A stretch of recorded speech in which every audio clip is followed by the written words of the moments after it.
parler en rapport avec les fondations basées sur nos familles, sur notre passé familial. Mais aujourd'hui, nous allons parler des fondations personnelles basées sur notre propre vie vécue. Luc chapitre 6, versets 47 à 49. Je vous montrerai à qui est semblable tout homme qui vient à moi, entend mes paroles et les met en pratique. Il est semblable à un homme qui, bâtissant une maison, a creusé profondément et a posé les fondements sur les rocs. Une inondation est venue et le torrent s'est jeté contre cette maison sans pouvoir l'ébranler parce qu'elle était bien bâtie. 49. Mais celui qui entend mes paroles et ne les met pas en pratique, il est semblable à un homme qui a bâti sa maison sur la terre sans fondement. Le torrent s'est jeté contre elle. Aussitôt, elle est tombée et la ruine de cette maison a été grande. Amen. On peut s'asseoir.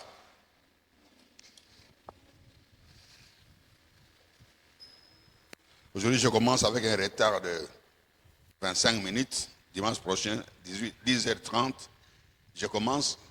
Il faut être là à temps. Bien-aimés dans le Seigneur, en lisant ce passage, comme je viens de le dire avant la lecture,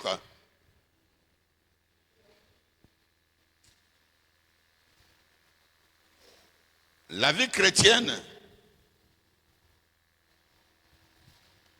c'est une vie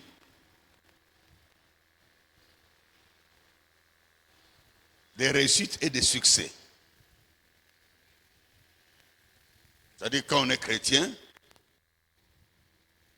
quand on s'attache à la parole de Dieu, quand on médite la parole de Dieu, la Bible déclare que tout ce qu'on entreprend réussit. Tout alors. Tout.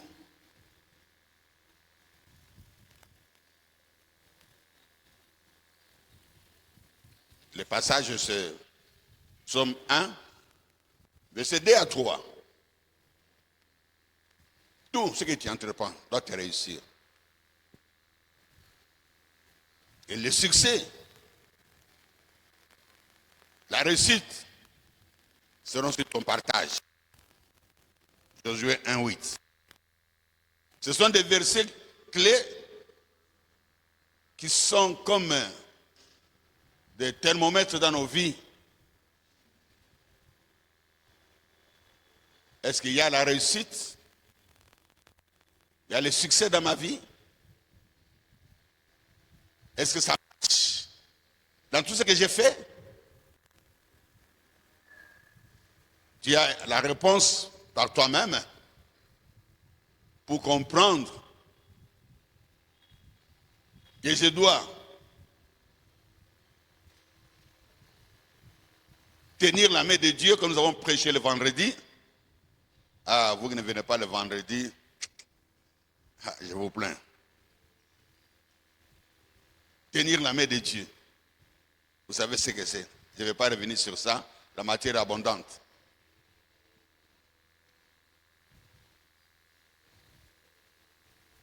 Ou je ne tiens pas la main de Dieu. Celui qui tient la main de Dieu ne peut jamais connaître l'échec dans la vie. Des combats, oui, mais pas l'échec. Mais quand tu vois dans la vie chrétienne une vie avec suite d'échecs, d'échec en échec, de blocage en blocage, de malheur un malheur sans fin, c'est une anomalie. Et tout ce qui n'est pas normal n'est pas de Dieu. Le dimanche passé, nous avons parlé des antécédents familiaux par rapport aux fondations que nos parents et ceux qui nous ont précédés ont posées avant notre naissance. Et le dimanche passé, nous avons vu qu'il y a 4 générations au-dessus de nous. Que sur les 4 générations au-dessus de nous, il y a au moins 31 personnes. Et au travers de ce qu'ils ont mis comme fondation sur nos vies, sur leur vie, et nous sommes nés dans ces familles avec de mauvaises fondations.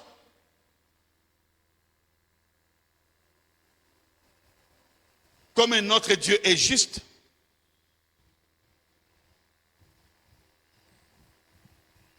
il est derrière sa parole. Il ne peut pas aller à la rencontre de sa parole. Comme notre Dieu est juste, Satan lui dira que sa vie m'appartient, son succès m'appartient, son mariage m'appartient, sa réussite m'appartient, son argent m'appartient. C'est ça qu'on appelle la réclamation venant des fondations familiales. Venant des fondations familiales.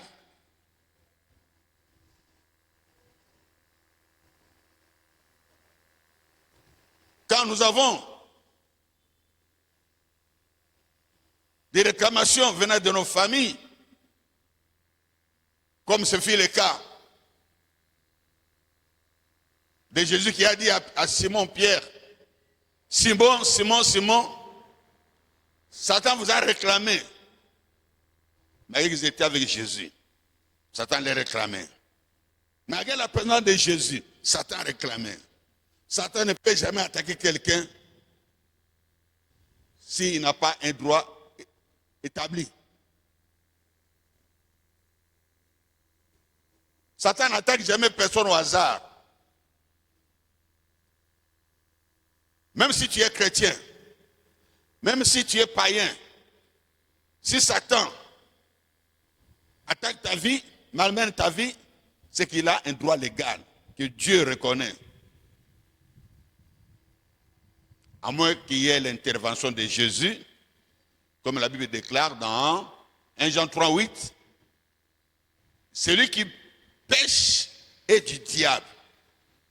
Mais le Fils de l'homme est venu pour détruire les œuvres du diable, les anomalies.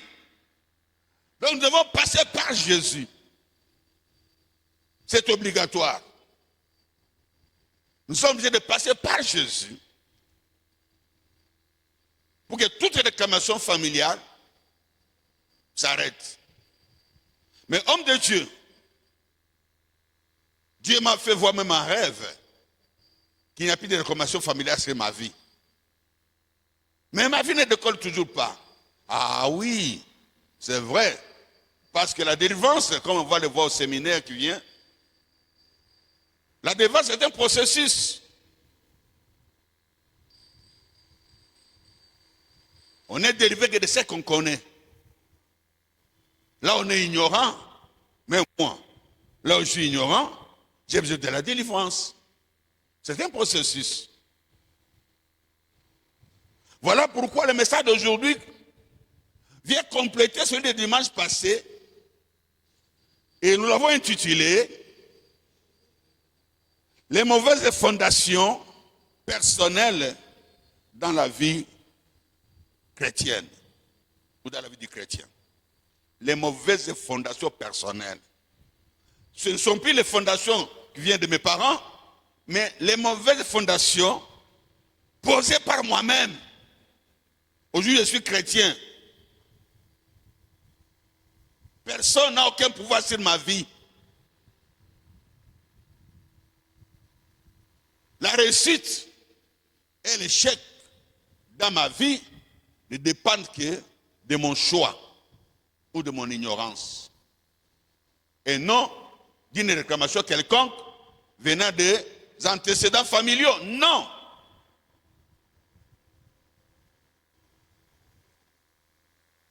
Donc, bien-aimés, le dimanche passé, comme aujourd'hui, je peux encore le dire, tu peux bâtir un immeuble, 5 étages, 10 étages. Cet immeuble peut être beau, apprécié par tout le monde. Mais sa valeur ne dépend pas de ce qu'on voit. Sa valeur dépend de ce qu'on ne voit pas. La fondation. Parce qu'elle peut être, cette maison peut être belle. L'immeuble peut être élevé. Mais cet immeuble n'a une longue vie que si cet immeuble est bâti sur une fondation solide, proportionnellement à son élévation. Ah oui. Mais si l'immeuble n'est pas solide, je me rappelle quand Dieu m'a fait grâce de construire mon immeuble là où j'habite.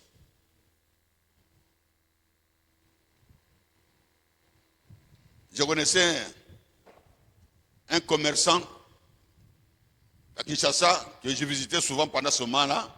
J'ai acheté beaucoup de choses chez lui. Moi, mon immeuble, c'est de 3 niveaux. Lui, il était jusqu'à 5 niveaux. Dès qu'il a terminé la construction, l'immeuble s'est écroulé.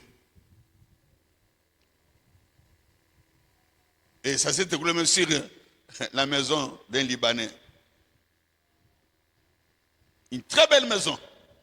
Il avait beaucoup d'argent, un grand commerçant.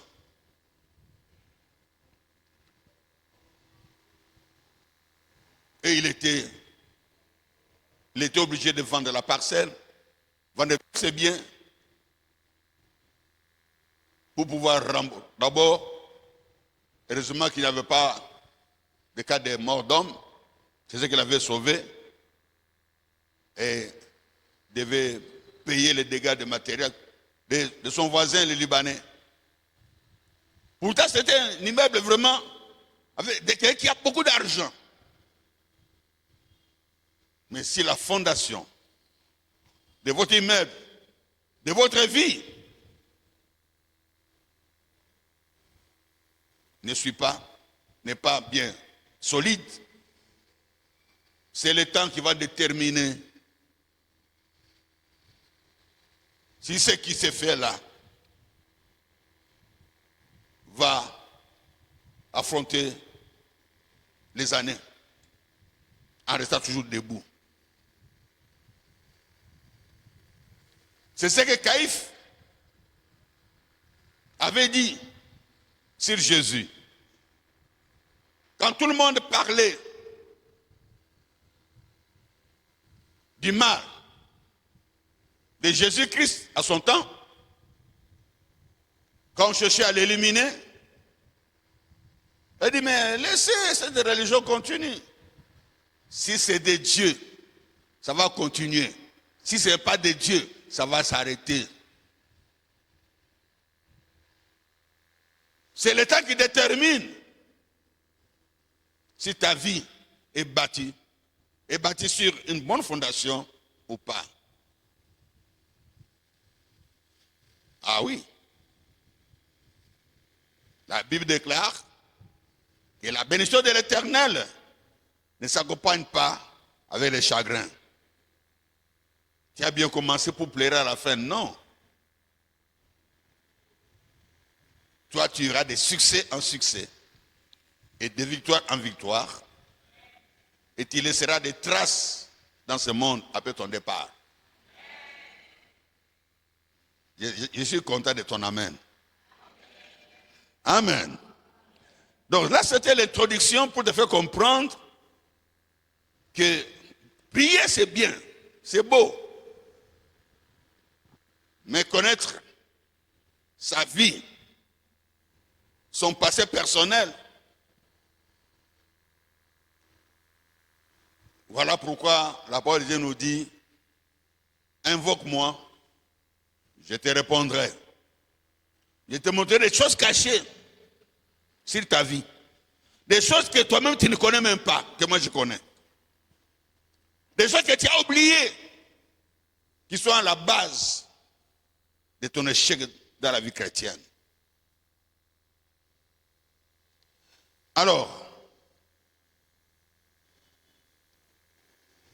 il est possible que ta vie ait été bâtie sur une mauvaise fondation. Sur une mauvaise fondation.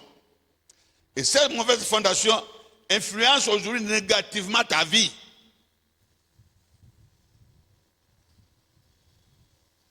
Alors tu n'es pas à comprendre.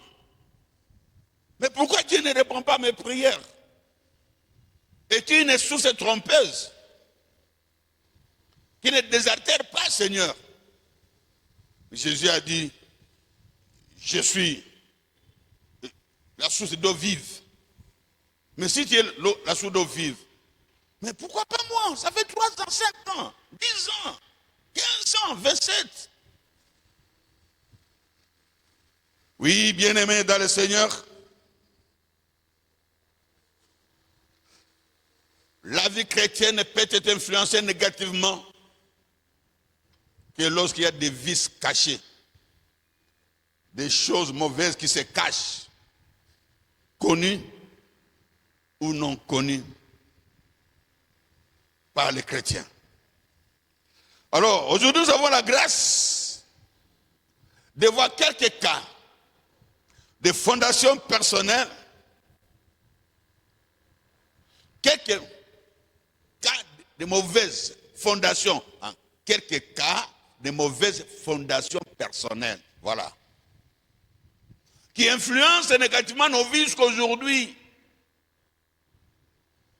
Parce que nous regardons sur la famille, oh la famille, oh la famille.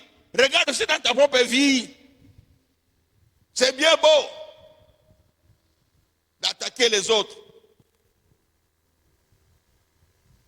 de rejeter son malheur sur les autres. Comment d'abord pas enlever ou nettoyer ta propre parcelle avant de t'occuper de la parcelle du voisin. C'est ça le message d'aujourd'hui. Comment d'abord par toi-même avant de t'occuper de la parcelle familiale. Tu as compris ce qui est de la parcelle familiale? Maintenant, tu dois comprendre. Je ne dis pas que c'est tout que tu dois comprendre aujourd'hui, mais ce sont des cas que Dieu m'a mis à cœur, qui concernent beaucoup d'entre nous ici et qui vont concerner beaucoup demain. Si ce n'est pas toi, tu seras une aide pour une autre personne qui sera dans ce cas-là, parce que tu auras la connaissance. Dieu nous enseigne pas seulement pour nous-mêmes, Dieu nous enseigne aussi pour les autres. Amen. J'entre dans le message. Quelques cas. Premier cas. Fonder une église par rébellion. Ou prier dans une église qui a été fondée sur une rébellion. Parce que si je commençais par ce point-là, parce que c'est l'église qui se trouve c'est notre lieu d'encadrement spirituel. Si tu es dans une église où le numéro 1, le titulaire, c'est un rebelle, les chrétiens ne font pas attention à cela. Ils suivent seulement l'onction, les miracles, ainsi de suite. Mais un bon chrétien doit aussi savoir là où il met ses pieds. J'ai toujours dit ici à l'église, si tu veux bien prier dans cette église, demande au Seigneur qu'il te montre qui est ton pasteur. En rêve, surtout en rêve. Parce que quelqu'un d'autre te le dit, ça peut être un sorcier, il va mentir. il va te dévier pour que tu quittes un bon endroit. Que le Seigneur te parle toi-même personnellement. À travers un miracle dans ta vie ou à travers une révélation dans le songe, dans un rêve.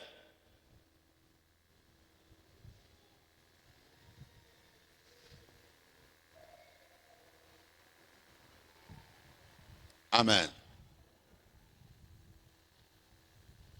Amen.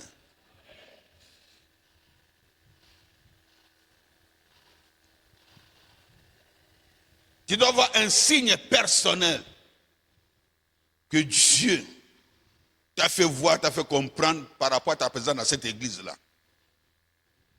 Si tu n'as pas vu un signe, ne dors jamais tous les jours, Seigneur, montre-moi qui est mon pasteur. C'est ton enfant ou ce n'est pas ton enfant? Il est avec toi, il n'est pas avec toi. Bien-aimé, ta vie chrétienne est garantie si la réponse est positive. Parce que je vous dirai ceci. Non, je vais continuer d'abord avant de vous dire cela.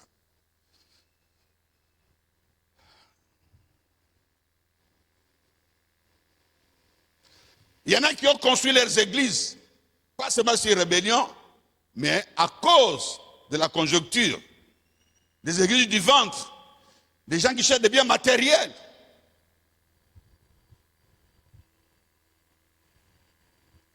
Il y en a qui ont construit des églises, tout simplement sans appel de Dieu.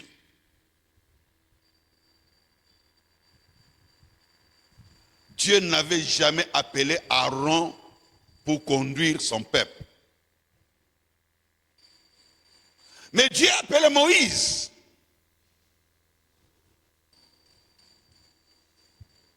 Dieu a appelé Josué. Lorsqu'Aaron, les frères de Moïse,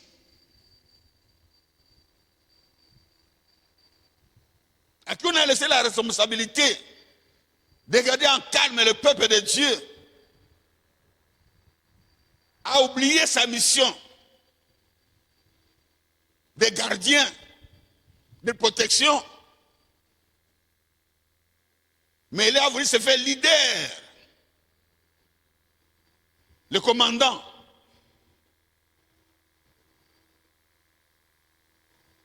C'était la mort qui l'a amené dans le peuple de Dieu. Quand Moïse est revenu de la montagne, Dieu a éliminé plus de la moitié de son peuple. Les sols s'étaient ouverts, la terre s'est ouverte. La terre s'est ouverte. Et tous ceux qui étaient derrière Aaron sont morts physiquement. Bakundamaki, ils étaient enterrés physiquement. Voilà la colère de Dieu. Dieu ne blague pas avec son église. Regardez dans toute la Bible. Où est-ce que Dieu a ouvert la terre et enterré les gens vivants? Où? C'est lorsqu'on suit un leader qui n'a pas été appelé par Dieu.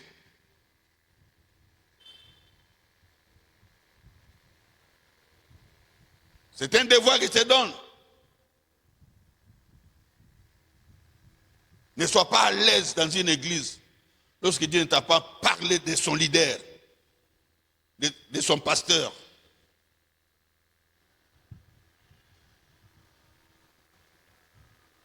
Si je demande au peuple de Dieu ici de lever la main,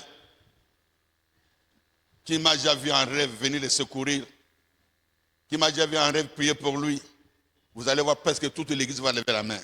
Mais toi qui ne m'as pas encore vu, continue à prier. Parce que les gens te diront que non, c'est un magicien. Tu vas croire si Dieu ne t'a pas révélé qui je suis.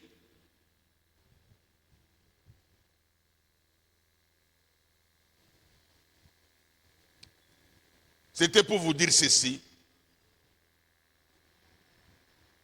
L'église, c'est le lieu où nos vies trouvent leur fondation pour progresser, pour marcher avec Jésus. Quand Jésus-Christ a trouvé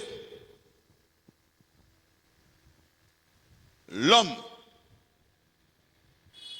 qui avait quitté Jérusalem pour aller à Jéricho en cours de route, l'histoire du bon samaritain,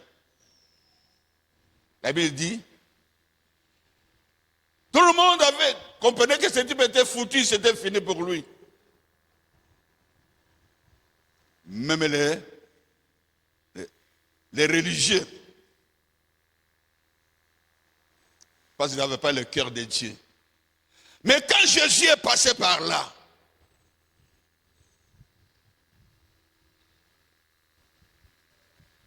il est descendu de son cheval. Il l'a traité. Il a agi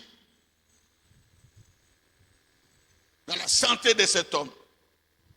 Il l'a mis sur son cheval. Il ne l'a pas abandonné. Quand je commence avec une personne, ne l'abandonne pas. Jésus l'a mené dans l'hôtellerie, c'est-à-dire à l'église. Il a déposé à l'église. Je vais tout payer ses frais quand je reviendrai. Il l'a laissé à l'hôtellerie pour qu'on s'en occupe. C'est l'église aujourd'hui. C'est Jésus-Christ qui sauve. C'est Jésus-Christ qui nous libère de notre passé. La Bible déclare, Acte 10, 38, vous savez comment Dieu a oint du Saint-Esprit, le Seigneur Jésus, qui allait de lieu en lieu, faisant du bien, guérissant tous ceux qui étaient sous l'empire du diable. Tous ceux qui sont sous l'empire du diable. Quand Jésus-Christ te ramasse là-bas, il t'amène à l'église. C'est le seul lieu, le seul encadrement où tu peux réussir dans la vie, sans le concours de qui que ce soit. L'église, le seul lieu. Mais, il faut trouver la bonne église. J'ai toujours donné les statistiques bibliques. Statistiques bibliques. Sur 100 églises, bien aimés, il n'y a que 10 qui sont de Jésus. 90 ou 90 ne sont pas de Jésus. Alors comment trouver les 10? Où trouver les 10? C'est une grâce. Pourquoi 10? Vous allez me dire que ce n'est pas écrit dans la Bible. C'est le 1/10, non? 10 sur 100. C'est le 1/10. Dieu n'a toujours que le 1/10. 1/10 appartient à Dieu. Oh pasteur, oh ma famille pasteur, oh sur l'avenir pasteur, oh voisin pasteur. Tout le monde peut être appelé pasteur. Mais il n'y a que 10 qui appartiennent à Dieu. Tu dois prier pour que Dieu t'oriente, qu'elle même t'amène là où lui il est. Là où il a laissé la responsabilité de s'occuper de toi. Là où il y a la vérité. Là où il y a la vie. Là où il y a le bonheur. Dites Amen.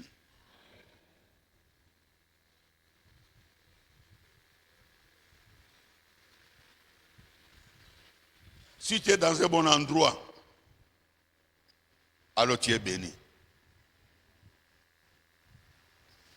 Le bon endroit, ce n'est pas ce que les gens te disent. Ça peut t'attirer, bien sûr. Le bon endroit, c'est quand lui-même Jésus te fixe. Là, tu es rassuré. Et attache-toi.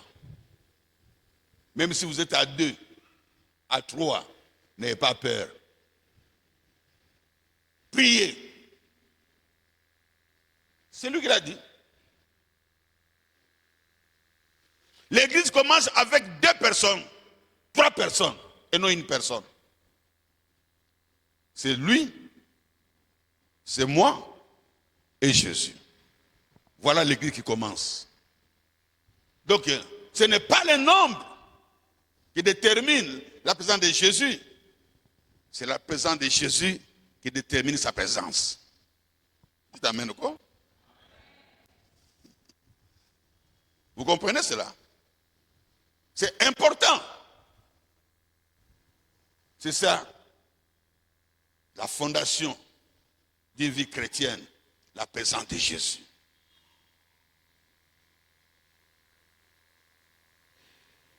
L'homme que Jésus a ramassé sur la route, qui était tabassé par les esprits de famille, les esprits de la sorcellerie, qui l'ont dépouillé de tout. Jésus l'a ramassé comme il m'a ramassé moi. Il m'a soigné. Et il m'a amené à la miséricorde, l'église de la miséricorde. Pour votre connaissance, je ne suis pas le premier pasteur de l'église de la miséricorde, je suis que le deuxième. J'ai eu un encadrement avant de vous encadrer. Amen. J'ai dû remplacer notre premier berger qui s'était méconduit vis-à-vis de Dieu. Et il y a eu l'élection et j'ai été élu. C'était pas surprise. C'était même pas préparé d'avance. J'ai venu pour qu'on me suspende. Notre bien-aimé Alain Moloto, qui était paix à son âme, il est parmi les 7 fondateurs de cette église de la miséricorde.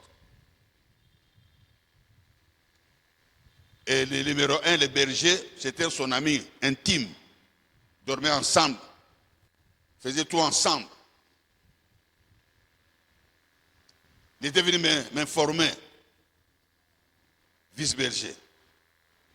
Dimanche, on va te suspendre. Prépare-toi.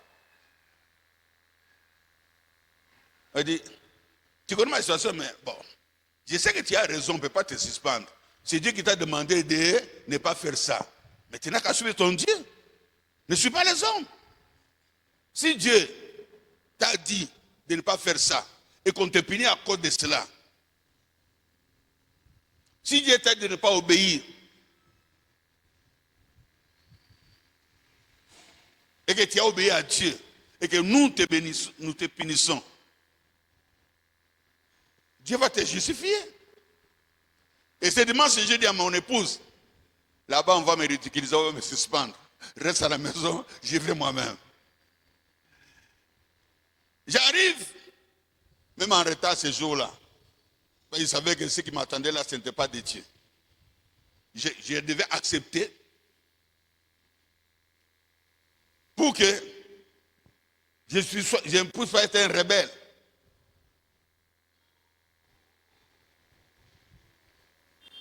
Alors,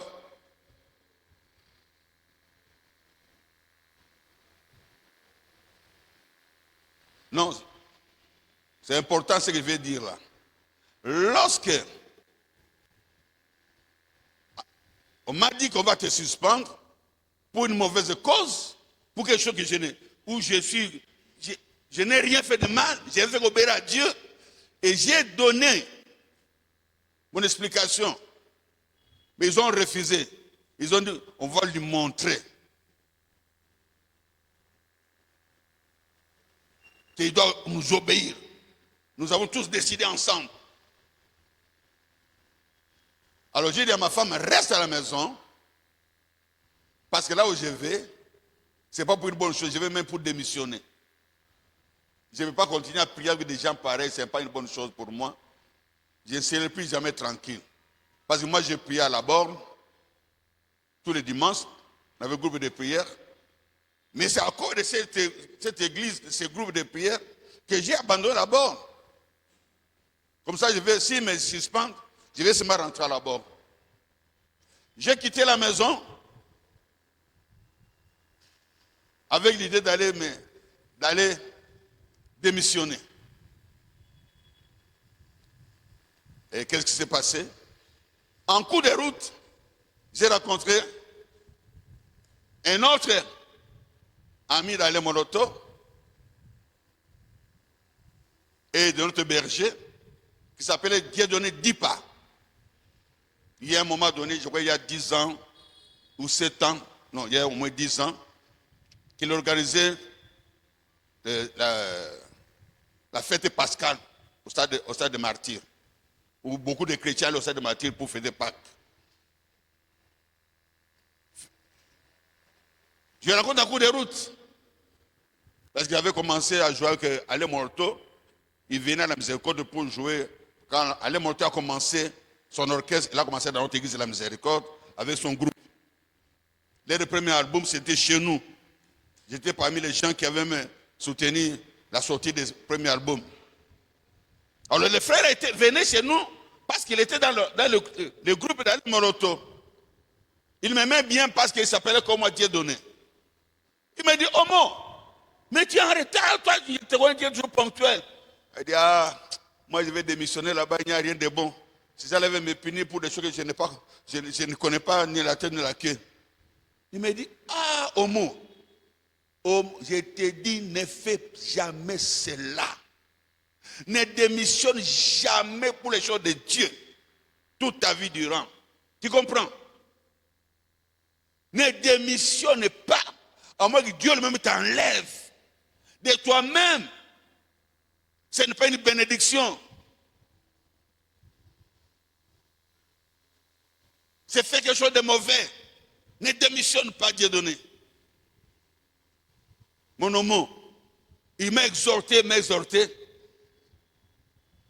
m'a dit, prions. On s'est tenu par là. Non mais, il a prié.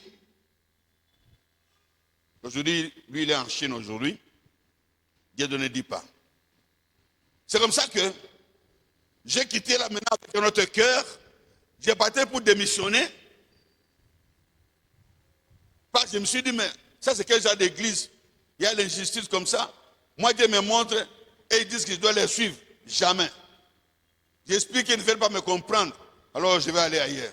Ça, non. Il ne faut pas démissionner. Ne démissionne jamais. Dieu te parle toi aussi aujourd'hui. Ne démissionne jamais. Oh, j'ai quitté cette église-là parce qu'on m'a fait ceci. J'ai quitté cette église parce qu'on m'a fait cela. Ah bon? C'est Dieu qui t'a mis là-bas. Tu sais bien que Dieu t'a montré que cette église est ton église. Tu sais très bien. Dieu t'a montré. C'est pasteur, c'est ton pasteur. Parce qu'il a agi mal et tu veux quitter l'église. Waouh!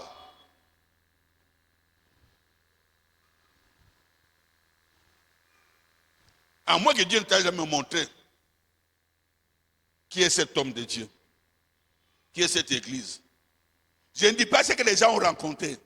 Je ne dis pas ce que les autres ont vu. Ce que Dieu t'a montré toi-même, ne quitte plus. Ne quitte jamais. À moins que Dieu lui-même vienne te montrer en rêve, quitte ce lieu-là.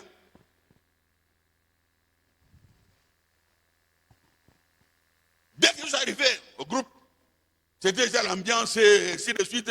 Les gens me regardaient, fouillaient mon regard. Je voyais tous les staffs, les groupes. Personne ne voulait me regarder. Tout le monde savait qu'après la paix, on va les suspendre.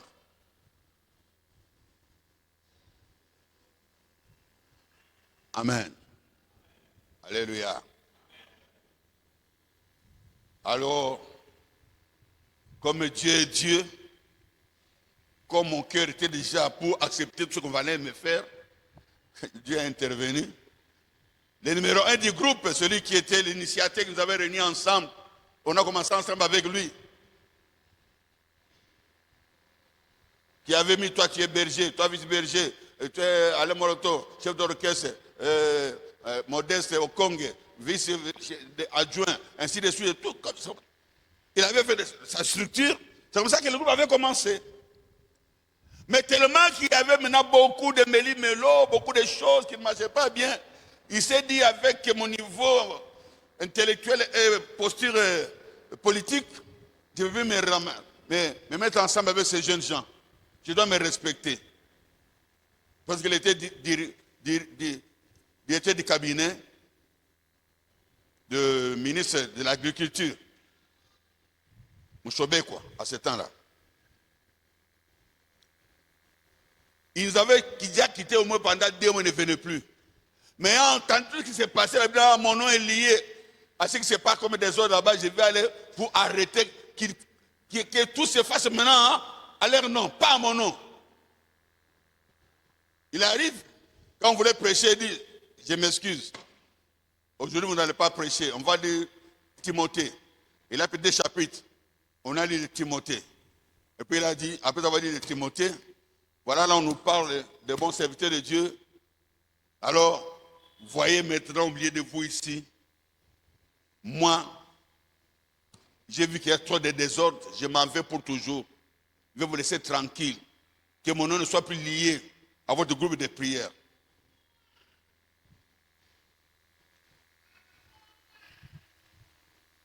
Raison pour laquelle je vous dis ceci. Vous êtes d'accord que le groupe continue ou ça s'arrête, comme moi je parle? Ceux qui sont pour que le groupe continue, lèvent la main. Tout le monde a levé la main. Ah, comme vous avez levé la main, alors faites maintenant vos histoires sans moi. Mais je vais quand même vous aider à ne pas vous laisser dans les désordres, parce que c'est moi qui vous avez réunis. Je vais vous laisser avec votre ordre. Vous connaissez qui est qui ici dans votre groupe de prière. Il avait tout préparé. Il fait sortir des papiers là, il donne le protocole. Distribuer élection, on va faire l'élection. Vous-même, vous allez choisir vos bergers, vos ceci, vous allez les choisir. Et c'est comme ça que, n'a pas dit non, qui est candidat, non. Vous connaissez qui est qui. On commence par les bergers. On a distribué les papiers. Chacun écrit le nom du berger qui comprend qu'il peut être, vraiment, il peut obéir, être derrière lui.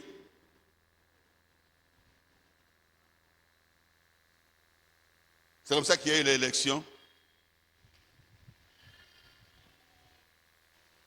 Et quand on a fait le dépouillement, il y avait 2 noms. Le nom de l'ancien berger et moi. Dieu donné, Dieu donné, Dieu donné, Dieu donné, Jean Abed. Dieu donné, Dieu donné, Dieu donné, Jean Abed. Dieu donné, Dieu donné, Dieu donné, Jean Abed. J'avais la majorité. Et c'est comme ça que je suis devenu numéro 1 de cette église. Vous avez maintenant l'histoire de cette église. Que c'est Dieu qui m'a mis là. Je ne me suis pas mis moi-même, je n'ai rien fondé comme église. C'est Dieu qui m'a mis là. Il a préparé tout et puis il a dit maintenant, hein, l'homme avait fait la structure. Maintenant moi, Dieu, j'ai fait ma structure. Allez, élisez votre pasteur. Et c'est comme ça. La seule personne qui avait gardé son poste de tous ceux qui étaient là, c'était Alain Molotov, chef d'orchestre. Et son adjoint, Modeste Okong. Mais tous les autres chefs d'intercession, son adjoint, le numéro 2 devient numéro 1. Partout numéro 1, numéro 2 était numéro 1. Tous les numéros 1, sauf Alain Molotov, qui était resté à son poste. Tout le monde, il y avait un changement. Et c'est depuis ce jour-là, je n'avais pas d'expérience pour diriger l'église. Parce que je ne m'y attendais même pas. Je n'étais même pas préparé. J'ai eu peur de ce qui s'est passé.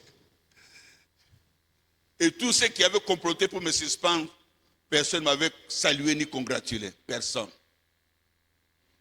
Tous.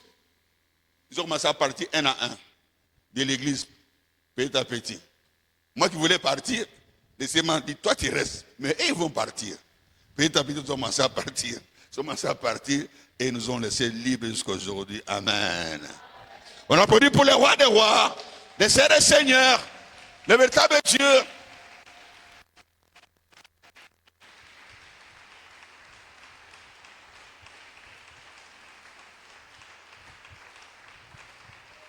Amen. Les jours où on vous dira que votre pasteur, il a construit l'église pour l'argent. Et vous dites non, pas les nôtres. Voilà l'historique de notre pasteur. Amen. C'est bien de connaître d'où vous venez et qui est votre pasteur. C'est important pour pouvoir vous défendre. Ah, voilà des pasteurs comme ça qui disent les églises seulement pour ceci, pour appauvrir les ainsi de suite. Non. Les nôtres, il a été appelé sans même qu'il cherche à être serviteur de Dieu. Mais si on m'avait posé la question, veux-tu être pasteur, j'allais refuser. Mais je n'étais pas préparé pour cela. Intellectuellement, même spirituellement. Mais il n'y avait que des rêves. Quand j'étais encore un bébé spirituel, des gens qui me voyaient prêcher dans une grande foule sans micro.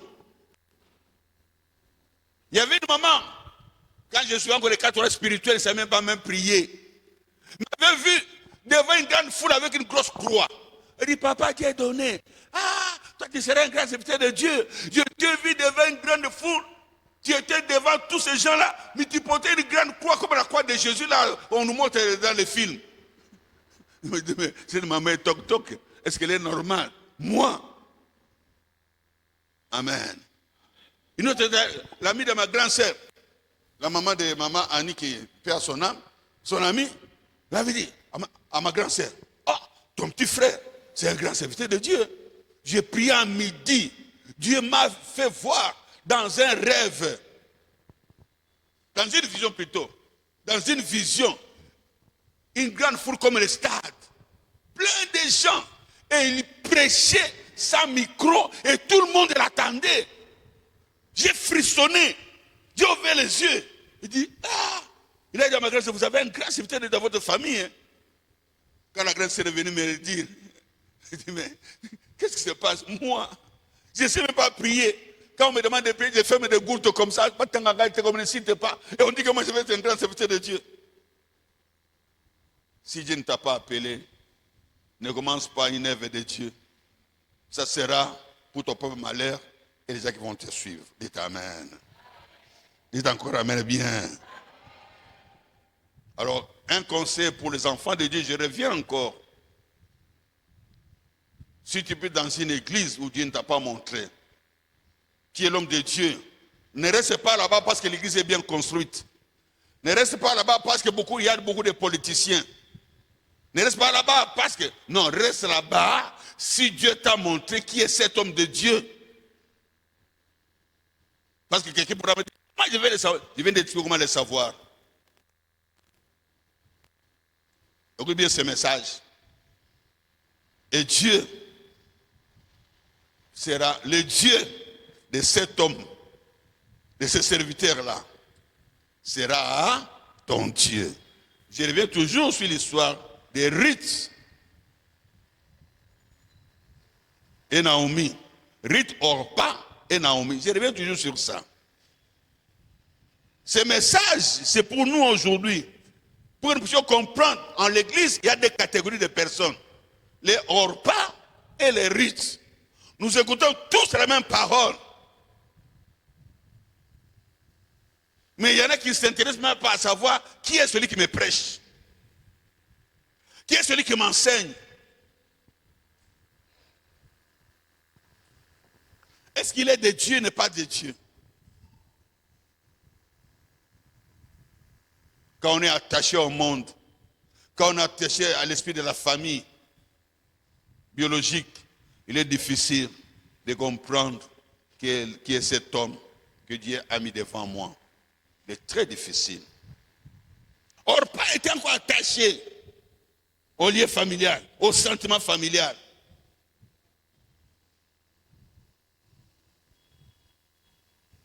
Abraham était attaché à son père. Depuis que Dieu l'avait fait sortir avec son père en Mésopotamie, où on adorait le soleil. Dieu avait parlé. Ils ont quitté Mésopotamie. Mais son père, comme il était attaché à l'occultisme et à la terre, n'a pas voulu continuer. Et la décision de son père a bloqué la progression d'Abraham. Comme Abraham dépendait encore de l'esprit de son père, de sa famille, Dieu ne pouvait pas lui parler. C'est comme quoi, ça on va le voir au séminaire, notre Dieu n'avait pas parlé à son peuple en Égypte, Dieu ne peut pas te parler n'importe où.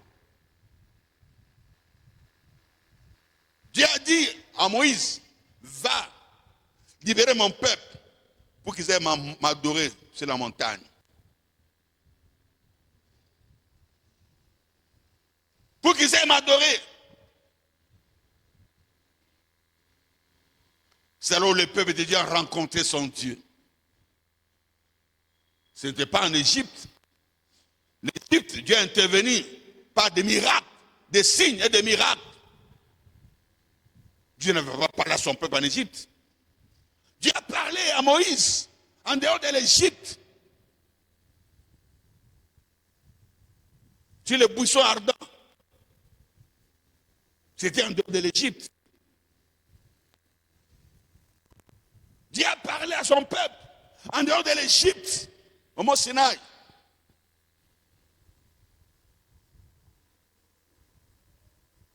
Boum! Tu n'auras qu'un seul Dieu devant ma face. Boum! Tu ne seras jamais idolâtre. Boum! Les 10 commandements. Boum, boum. Dieu a parlé. Ce n'était pas en Égypte. Nous devons faire très attention. Ne soyez pas comme des hors-pas qui sont à l'église, qui ne cherchent pas à comprendre est-ce que Dieu est là ou n'est pas là. Mais Ruth, elle était attachée à Naomi. Elle voulait comprendre qui est cette femme. Le mari est mort, les enfants sont morts, mais elle continue toujours avec assurance de nous encadrer. Ils ont mis 10 ans avec Naomi, l'encadrement. Mais maintenant, lorsque Dieu est venu pour intervenir, pour donner à chacun ce qu'il méritait, quand Dieu est descendu pour mettre chacun sur son couloir de bénédiction, on les a mis à l'épreuve. Naomi a dit, il est temps pour moi de rentrer dans mon pays. Quand mon Dieu m'a visité, il m'a dit qu'il a visité Jérusalem. Jérusalem, c'est une maison de paix, de pain. Il a rétabli là-bas toutes choses. Je n'ai plus besoin de rester ici. J'ai fait mon travail. Restez. Vous connaissez beaucoup de choses. Restez, mais pas de part. Orpa a regardé Naomi extérieurement. Elle est colérique. Elle nous parle avec tout ça. Ce qu'elle dit, on doit suivre. Elle est là comme ça, ainsi de suite. Est-ce que nous on dépend d'elle? On est des personnes. Si j'intercède, moi aussi je prêche, moi aussi je sais ceci, et si cela. Ce sont les esprits de famille qui t'empêchent de voir qui est Naomi. Regarde même son ventre, son visage avec 11 ici, colérique.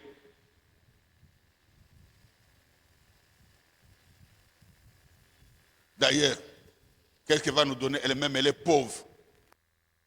Elle n'a plus rien. D'ailleurs, elle a même perdu son mari. Elle a perdu ses enfants. Elle est sous la malédiction. Et moi, je suis une personne pareille. Elle a jugé avec les yeux physiques. Nous marchons par la foi et non par la vue, bien-aimés.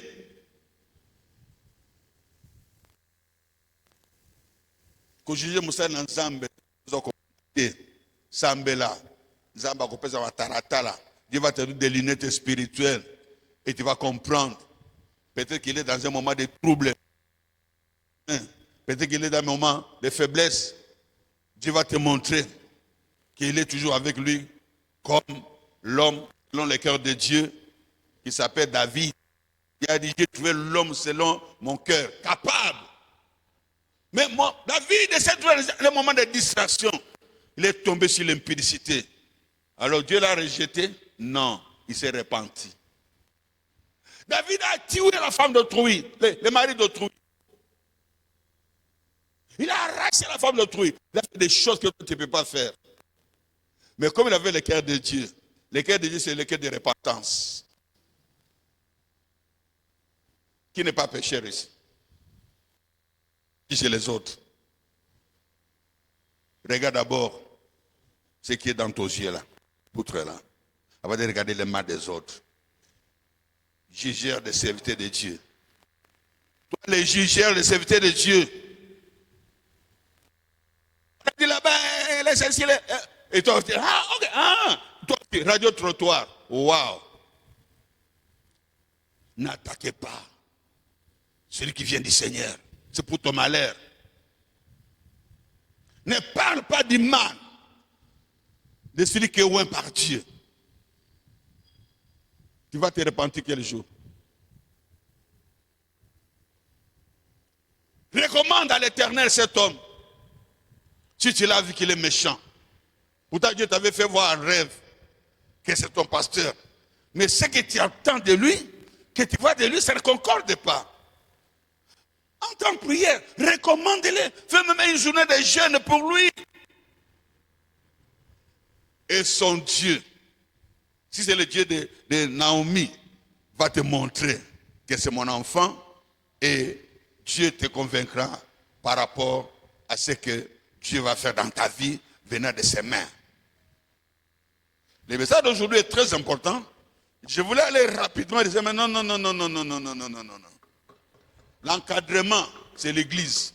Si les enfants ne comprennent pas ce que c'est l'église, ils viendront ici, comme dans un bar, comme dans une boîte de nuit, comme dans un lieu, comme il y a aujourd'hui une salle de fête. Ça, ce n'est pas une salle de fête terrestre, c'est une salle de fête céleste.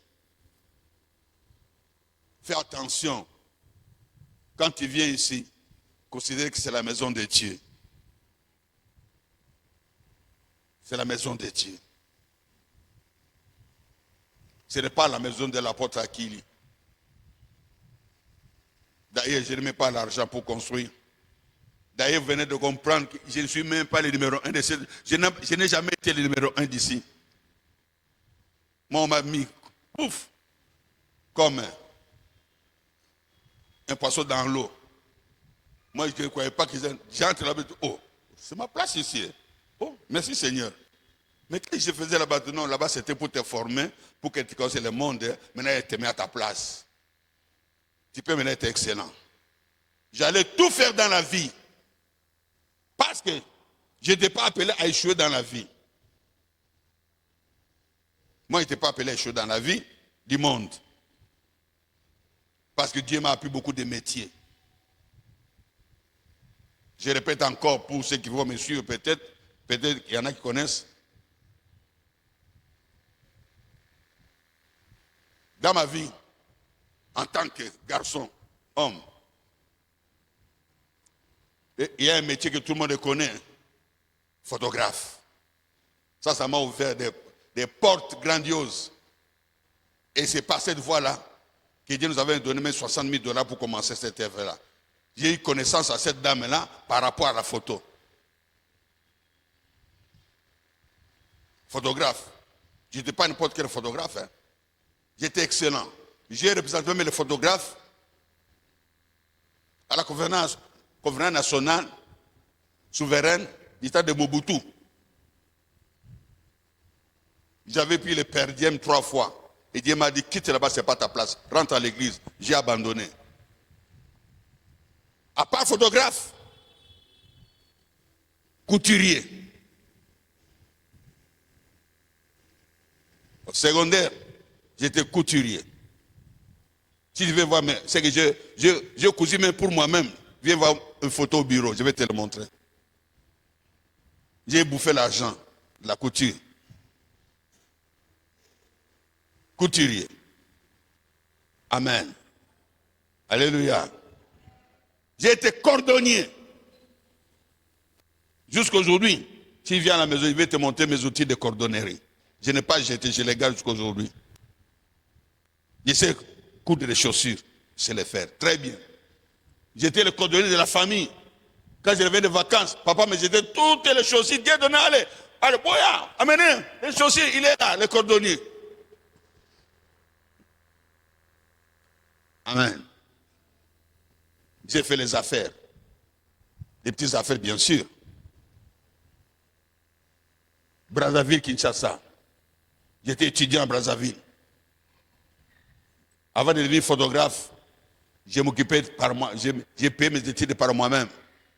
J'ai acheté les wax impréco de Brazzaville pour venir vendre ici à Kinshasa et prendre les wax, non, pour acheter ici les savons, Benda, savon les coques, les bidons d'huile, les pannes de 5 litres.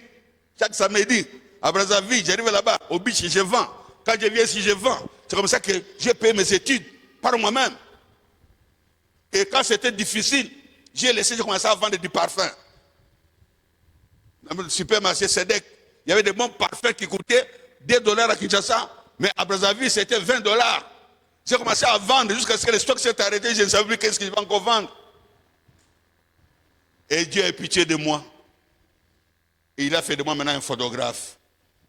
J'ai arrêté avec mes petites affaires que je faisais, jusqu'à ce que j'ai terminé mes études en tant que photographe. Et on m'appelait à l'université l'étudiant Magnan, parce que j'avais une voiture, un taxi bus en tant qu'étudiant. Ce n'est pas tout. Les premiers bancs de l'église de la Miséricorde, quand on est arrivé ici, je n'ai jamais fait la menuiserie. On a invité des menuisiers. On a été allé acheter du bois. Fabriquez-nous 30 bancs. Quand ils ont fait ce marché, je les regardais, ils ont fait 5 bancs. Ils disent non, vos bancs ici, si les gens s'asseyent, ça va faire une année, ça va commencer, ça va tuer. Non. Ah, quittez, partez. J'ai dit à l'église, j'ai besoin de 4 garçons qui peuvent m'aider. On va commencer on va fabriquer nos bancs nous-mêmes. Je sais, j'ai vu comment ils font, je sais comment on peut faire mieux que eux. On est allé acheter les outillages de menuiserie. On a fabriqué 25 bancs qui ont vécu jusqu'à ce qu'on a changé des bancs en chaises, sans être abîmés. On avait laissé même des qui étaient là au-dessus comme échantillon de ce que Dieu nous a permis de faire. Amen. Vous avez l'hôpital. Vous avez l'église de la Miséricorde. L'architecte, il est devant vous, c'est moi. Le chef des travaux, c'est moi. Tout ce que vous voyez ici, ce sont mes plans. Même la couleur des carreaux. Ainsi de suite. Tout. Dieu m'a permis d'avoir un corps qui peut faire tout.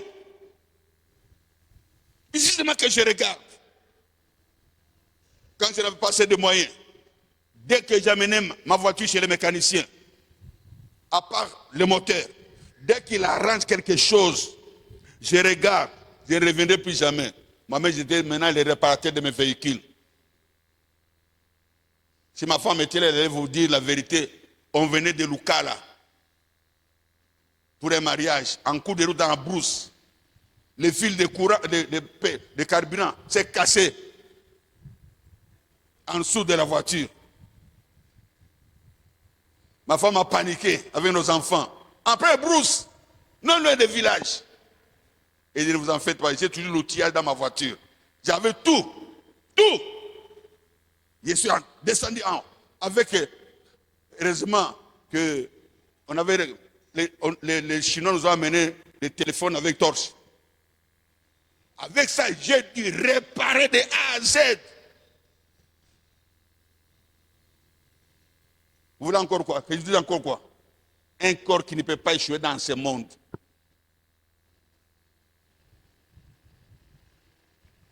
Juriste de formation. J'ai travaillé au droit et liberté des citoyens. Amen. Alléluia. Voilà un type pareil. Dieu le prend et fait de lui un serviteur sans rien. Il faut avoir un cœur pour renoncer à tout cela. Et quand j'ai renoncé, j'ai fait 6 ans, pas 2 ans. 6 ans, je ne veux pas $100. On a souffert. Je dois porter une veste. Je dois aller au friperie, tombe la boaka. Ça. Ah, mais ça c'est bien. Je viens à la maison, chérie. Regarde ça. Donnez-moi ça dehors. Mais c'est le film. Toute la maison passe de l'odeur. 3 jours sous le soleil pour que l'odeur sorte.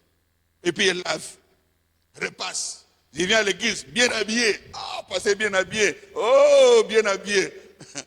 Si vous savez d'où ça vient. Un blanc, apporté.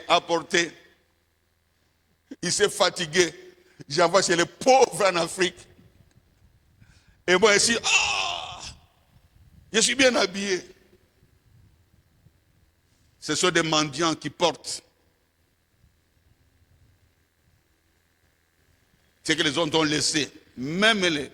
Vous savez aujourd'hui, bon, il y a des friperies qui sont de bonne qualité. Aujourd'hui, ils prennent mes qualités sans que personne ne porte. Hein.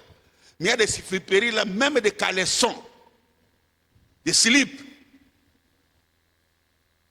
Ma soeur, moi j'ai des slips ici. Regarde, il y a un peu de gens, je vais laver, j'essaie avec l'homo, je vais laver. Et tu prends ça, tu portes. Et tu viens là-bas. J'ai un message sur ça, vous prêchez prochainement, Bartimée. C'est le passage de tout le monde. Je suis passé par le friperie. Ne m'envie pas aujourd'hui quand tu me vois. Oh, il est comme ça, il est comme... Non. Moi, je connais ce que c'était Bartimée. Rejeté de tous, manqué de tout. Et si je suis ici, c'est pour Jésus. Et Jésus m'a mis ici pour toi. Et tu vas réussir. Tu vas t'en sortir. Ça va changer dans ta vie. J'ai dit, ça va changer dans ta vie. Ça va changer dans ta vie. Et tu te mets debout. Tu te mets debout. Est-ce qu'il peut encore applaudir pour les rois des rois? Il peut encore applaudir pour les seigneurs des seigneurs?